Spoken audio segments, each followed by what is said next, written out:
Good morning. I'm very well, thanks. The lads there, Johnny obviously is a League of Ireland aficionado, so he reckons that there's no chance of Stephen Kenny ever going to three at the back. But stranger things have happened, have they?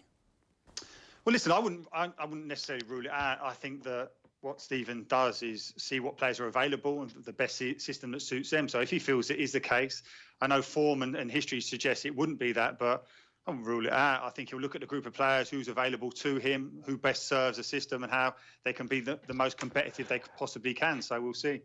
How valuable an asset is that particular set of qualities that John Egan would bring to that? The idea of almost moulding a defence based on the fact that your best defender plays in a back three. How big a factor is that for a manager and from a defensive standpoint? I don't think that Stephen Kenny will look at it and just think because John Egan's excelling in a back three that he's going to change his whole ethos in terms of how he believes. And I think I agree with the lads there. I think John can play in a three. I think he can comfortably play in a two as well. And I know at times, if you're so used to playing in a particular system, it can take a little bit of time.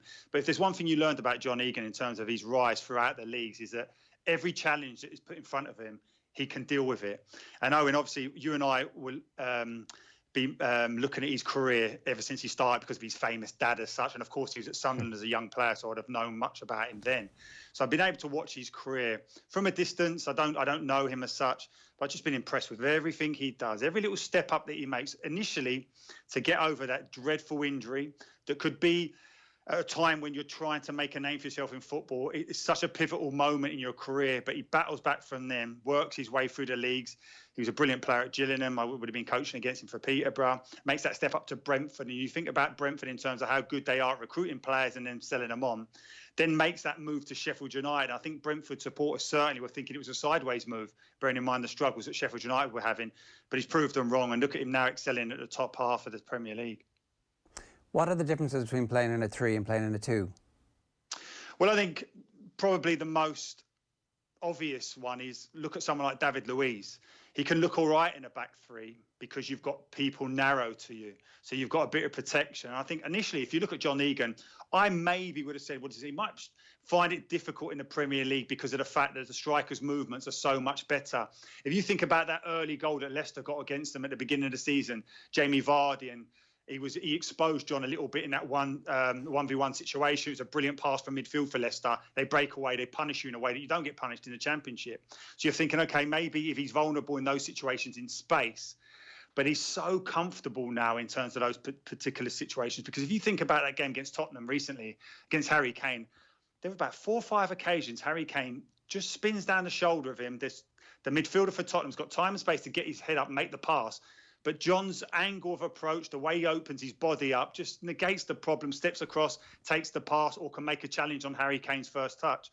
Those type of things suggest that he is a quick learner. And it's not out of context in terms of what he's done throughout his career and how quickly he has adjusted to every step up he's made. I wonder, does that learning come from the journey he has been on, really? I mean, like coming through perhaps at an academy as a wunderkind, so to speak, perhaps there is a lot done for you that perhaps you don't need to figure out yourself. And given his circuitous route to the very top, having scored in all 4 divisions, John Egan's had to figure out quite a lot for himself. Yeah, I think for a learning curve, and I agree 100% with you. I think for any young centre-half, even if you're at a top club now, I'd still want him to go out and play in the lower leagues to learn what it's like, to learn about the physicality of it, your decision-making, the fact that if you make a mistake, it costs you points, it costs people jobs, as opposed to playing in the kind of reserves leagues or whatever they call it these days, under 21s, I don't even know. I've no interest in it whatsoever. But I think his learning curve has been steep, and that's the reason why now, at his age 27, I think he has real maturity. Look at the number of games he's played as well. So the step up to the Premier League, which is the biggest one, the gulf between the Championship and the Premier League is vast. It really is. But he stepped up so well, and I think we've seen it at international level as well. Because when he initially came into the team, I was covering it, commentating on him, and playing in those early games for Ireland. And straight away you thought, yeah, this is a player who can be comfortable. Listen, he still had a lot of mistakes in him, but you do in terms of coping with that level. But he just learns so quickly. I'm a massive fan of him. I mean, I could wax lyrical about him throughout what he achieved at Gillingham, Brentford, those type of things, getting in league teams of the year, not only captaining teams, but I just think he's the type of centre-half, if you were coming into the national team now, Stephen Kenny is, that you would be thinking, yeah, he's someone I can really rely on. I've just looked it up there, 293 games. Now, they include everything. Yeah. So, but that's a phenomenal level of experience. And I remember we had Damien Comolli on the show a couple of years back, and he was talking about how it's impossible for clubs to find centre-backs now because the point you made, the kids come through the academy and they're the ones that end up being trusted. They get thrust into the first team very young. They make mistakes, they lose confidence, and away they go. Yeah. So, like, at this stage of his career, he's 28 in October. Like, the sky's kind of the limit if you're a good centre-back who begins to get a reputation as somebody who can survive and thrive in the Premier League. Yeah, I think they are few and far between. I genuinely believe that. And I think the reason why, Jerry, is that he has the capability to play in a footballing team. Listen, look how Sheffield United play. You've got centre-halves on the left-hand side, right-hand side, who more often than not are in right-wing, left-wing positions. So they do leave John on his own at times. I know Norwood will drop in and give him a little bit of protection, but they're expansive, Sheffield United, in a way that no one would have foreseen unless you'd seen them. I think some pundits, some journalists, media outlets are a bit lazy in terms of thinking that Sheffield United coming up from the Championship are just going to be a Route 1 footballing team, but they're not. They pass through the first. So he's a player who can do that. Then add to the fact that so many of these young centre-halves coming through the academies or big clubs, they're great stepping into midfield. They're great as that modern-day centre-half in terms of breaking lines with passes, but they really struggle in the air with the physicality. But he has both. He can deal with both, and that is something that's not. There's not that much of that available if you were looking out for centre-halves now. He's got 2 years left on his deal at Sheffield United, so it might not be beyond the bounds possibility that somebody comes in from around about this time, or he gets a new contract around now from Sheffield United to make sure that isn't something that happens. So things are looking up for him. Yeah, they really are. And like I said, I don't particularly know him, but you learn about him in terms of where he's been at Sunderland, thought so highly of him. He's a great lad. You can see that in terms of how well he's thought of by his teammates, certainly at Sheffield United. And I'm just delighted for him in terms of those dark moments in which was a really bad injury that he had. For him to come back, that type of mental strength aligned to that ability that he has. Because everyone's saying about, he's this player now because of the amount of games he's played, the experience. Ultimately, he's this type of player now because of his ability. He's a very good footballer. Yeah, 100%. He's in Stephen Kenny's team. Stephen Kenny's already name-checked him. So if it is a 4 and it's a back 4, who is Ireland's starting back 4 at the moment? Well, it's a difficult one. It's still the kind of big debate at right back. I think Seamus Coleman, since the restart, has shown his real quality. He looks like he's got his energy back. I never really doubted him in terms of his qualities and in terms of his mental strength.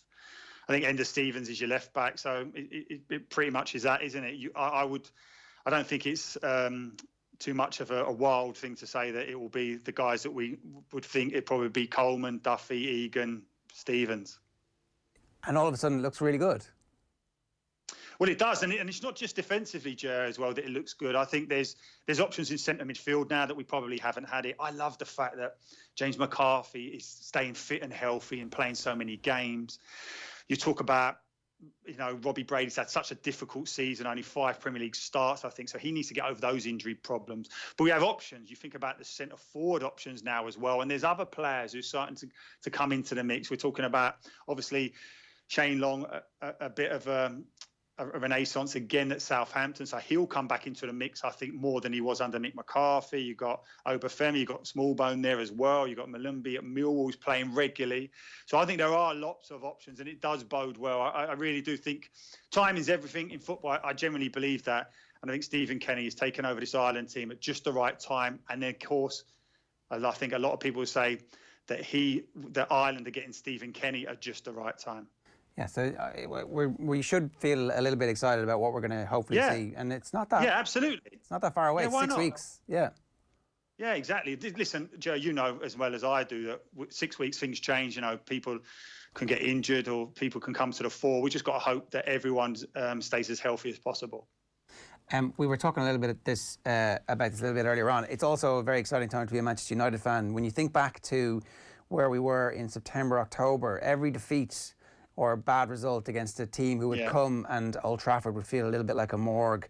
and they'd lose, and it was like, oh, one more of these defeats is going to be enough for this board to sack Ole Gunnar Solskjaer. Yeah. And all of a sudden, it's like, wow, that team is very exciting. It does look like it, but we've had a full storm before under Solskjaer, haven't we, when he initially came in? So I think they need to be a little bit reserved. But there's no doubt, looking at that front five, I mean, there's some real quality there. Rashford, of course, is maturing all the time. Martial is getting a consistency to get to his game that we've never really seen before. He's in his best goal-scoring season of his career. But then just add in Mason Greenwood. Now, this is a player that, if you've heard about the players coming through at United, this is a player that they've deemed that he's got real quality. He really has. There's no doubt about it. And initially, when we saw him in pre-season, in all their friendly games, he was playing a lot, and you could see the ability to cut in on that left-hand side, finish with great quality. Now we're seeing not only that finishing ability, but we've seen his physicality. He looks like he's put on half a stone of muscle, it seems. He looks strong, he looks powerful. Now, you've got a front three now who are set up to get goals. You think about Rashford playing on the left-hand side, cuts in on his right foot, his strong right foot, suddenly the goal opens up, he's a threat. Greenwood on the other side, and Martial then at the point. But what you do get is that fluidity of that front three. They're quite flexible. They can all play at the point. They can all drift out wide. Add to that, and which has been the biggest difference for me, is Fernandes in terms of that quality just behind them.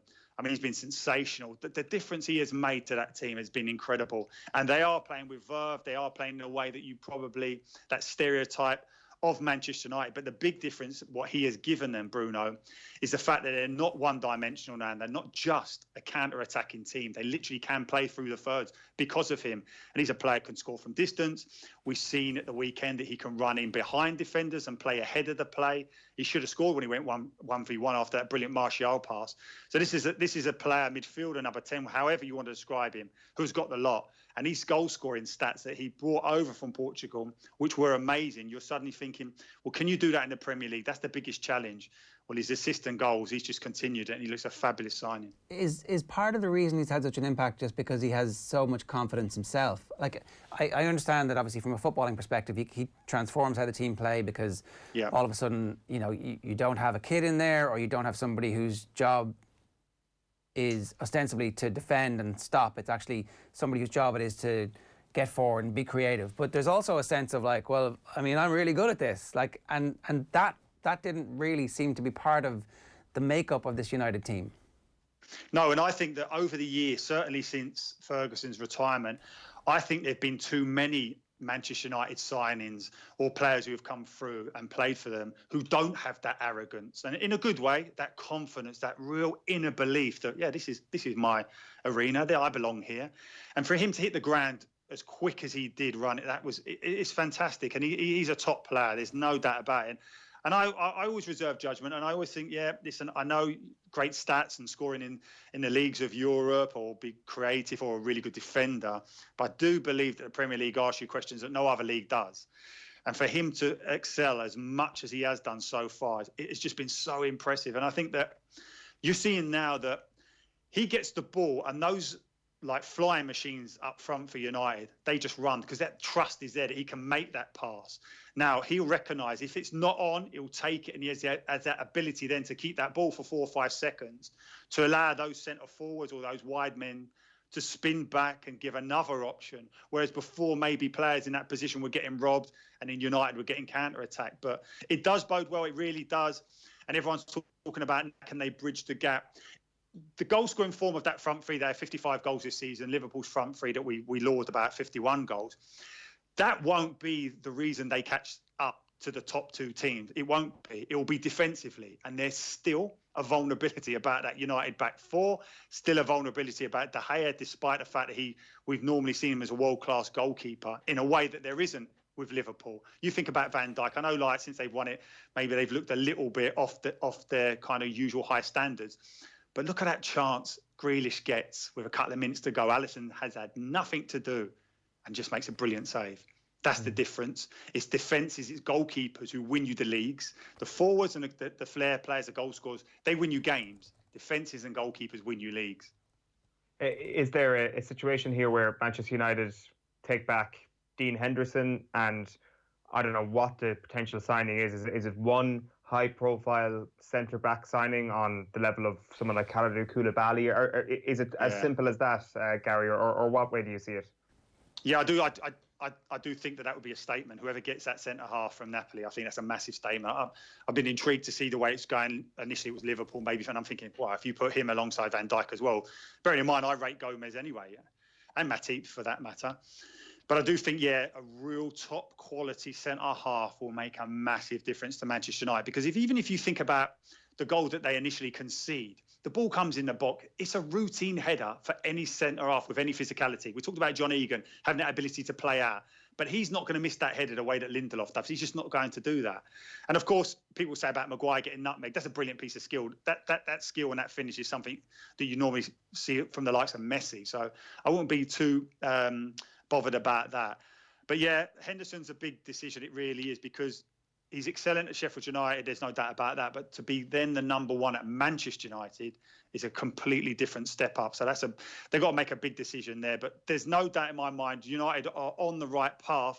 But in terms of bridging that gap, they won't be able to do it because it's too big, because defensively they're not good enough. The reason Liverpool were able to do it last season was because they got Van Dijk in. And suddenly, whatever the point total they were behind Manchester City, they were able to bridge it to 1 point and in this season go past them. The reason they've done that, and the reason why Liverpool are the Premier League champions, is because they've signed Van Dijk. We were talking about back threes there. Arsenal played a back three with your man David Luiz at the heart of it. Clean sheet, 90 minutes under the belts, world-class defender all over again. How impressive were they in your view, and how sustainable is this? Because they've got some very tough fixtures coming up. I thought it was a brilliant result, because if you think about the form of Wolves and how good they have been, they've probably benefited most from the lockdown break because of how much football they played at the beginning of the season. So they come back energised. So I felt this was a massive test for Arsenal going to Wolves. You think about how few goals Wolves concede, how strong Wolves are in second halves. But if you're saying to me a clean sheet, how impressed were you defensively? No, I wasn't impressed with them, to be perfectly honest. And the reason being, if you think about that first minute, they do one ball, straight ball up from the back. Mustafi goes underneath it. Jimenez takes it down and just passes it on. Kolasinac square. Traore's in on goal. Martinez, the goalkeeper, I must have think 4 or 5 occasions he's come out as a sweeper keeper to get him out of trouble. But it wasn't alone there. They go 1-0 up just before half time, and I'm thinking, okay, second half Wolves are so strong. The majority of their points have come from second half performances. And it was a 10-minute period from about 55 minutes to 65 minutes where Arsenal's defending was absolutely woeful. Traore gets down the right wing, puts a cross into the back post. Mustafi's got Jimenez, and it's a basic movement just to go there and just to spin off to the back post. Jimenez has got a free header. The saving grace there was Cedric Suarez, who I think is going to be a brilliant signing at right back. Narrows up in a way that you don't normally see Arsenal's fullback and bumps Jimenez. He's looking for a penalty. It's not a penalty, it's good defending. And then it happens again. A simple ball into the box. Jimenez just pulls off the shoulder of Kolasinac. He hasn't a clue where he is. And likewise, 5 minutes later, when you think about Traore going in 1v1, he's 15 yards away from Kolasinac. Kolasinac looks at him. You know he's a flying machine, and he still lets him get in on a straight run where he should score again. So as good as they've been, as good as Arteta is in making sure that he sets his team up to protect against those weaknesses will always be there. And that's why, as impressed as I've been with Arteta, I really have been in terms of how disciplined he has, the shape that he's got his team, that he's not suffering any falls. Those players will just let you down, and they will continue to do so. It's okay though, because he's just got the gig, right? So there's a couple. Oh, absolutely, yeah. Like I wouldn't be as excited if I'm an Arsenal fan as I am if I was a Man United fan, but I would certainly think we've got somebody here. The not suffering fools, I think, is actually one of the things that maybe Solskjaer isn't getting enough credit for. Just burning people out of the club who were opportunity stoppers or bad around the training ground. And you're seeing it now. Arteta is doing exactly the same thing. Same playbook is like, you're a waster. I don't care that you're my most expensive player. I don't care that every week you're racking up $250,000 in wages. You're not playing for me. And there's a strength for a new manager. There's a bit of strength in that. I think you need that. I think you need to send a message to the rest of the squad. But the more important one for me was the petulance of Guendouzi, that at 19, 20 years of age, is that he thinks he can just like give it the big I am, and he's just not having it. And I don't think that's necessarily just about his character. I think he's ill-disciplined in his positional play as well. I think he runs around and every Arsenal fan thinks, look at him, he's tackling, but he gives up his positional play all the time. Now, if you think about Arteta, in terms of his, his skill set as a central midfielder in the Premier League, it was holding that position, giving you that platform with which to play from. All the Arsenal good teams had that. So that's good that he is dismissing him. In terms of that back three, I think probably that's the way to go. I think it negates the area that Luiz has to work in, so he protects him a little bit. But also that back three gives you is 3 players there because Xhaka, Ceballos don't stay with midfield runners. We've seen that over the years. So with 3 centre-halves back there, if anyone runs off them from midfield, you'd hope they'd collect them. But in terms of Arteta, yes, it's not. I don't think it can be the same playbook, Jer, as Ollie at Manchester United, because they don't have the financial muscle. You think about Solskjaer, he's been able to get rid of a few people because he's had the ability to go out and buy and get other players in. Arsenal won't be able to do that, so he's going to have to be creative. It's probably why he's promoting youth at the moment, and I think he's going to have to make sure that he creates some wealth by getting rid of some of those high earners and certainly getting rid of the players he may be able to get a fee for, the likes of Lacazette, those type of guys. Yeah, Owen, exciting times as an Arsenal fan? Oh, listen, I mean, the sky is the limit. I mean, it may even be a top 6 finish. Like, truly keeping place in the trophy cabinet now for the 6th place trophy this year, because that's what it is now. Who cares about the top 4 trophy? All about the top 6 trophy. Look, the greatest revolutions start in tiny little rooms and then they grow slowly from there. John White has been in touch on Twitter and says he'd love to see this Ireland team. Darren Randolph and goals and a back three of Coleman, Duffy and Egan with Doherty and Stevens as the wing backs. James McCarthy holding Hendrick and Horahan, and then McGoldrick and Long up front.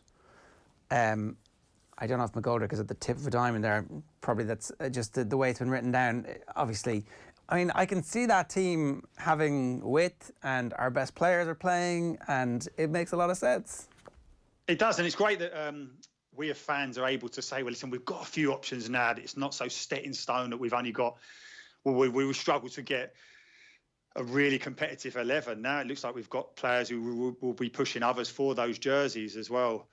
But yeah, I agree with you. I think certainly Seamus Coleman, in the way that Ancelotti sets up Everton, quite often he is narrowing up as a centre-half, even from a full-back position. You know, we are in and out of position. They seem to go from a 3 at the back to a 4 at the back. So Seamus can do that. I've no doubt about that in my mind. I'd have no doubt that 2 centre-halves either side of Duffy will play to his strengths because he won't have to be the ball carrier as such. Although he won't shy away from it. But I don't think it's probably one of his strengths. And then you can get your wing-backs in, but... Listen, it's great. We're supporters that we can speculate, but I just don't think I don't think we'll play like that. I think the concern certainly with a 3 at the back, a 5 at the back, is that we get pinned back, we don't get out. I think on the front foot, Stephen Kenny will want to be dominating those midfield areas, and that's something that's music to our ears, isn't it? Bearing in mind how often over the last few seasons our midfielders just give the ball away. If we can look after that football, it would be great to see. Yeah, transformative. Gary, great stuff. Great to have you with us this morning. Thanks a million. Thanks, guys. Take care. Gary Breen giving us some thoughts there about the football at the weekend. As ever, if you've got any views, the hashtag is OTB AM, or indeed you can get us on WhatsApp these days, where we've got all the technology now. 0879 180 180.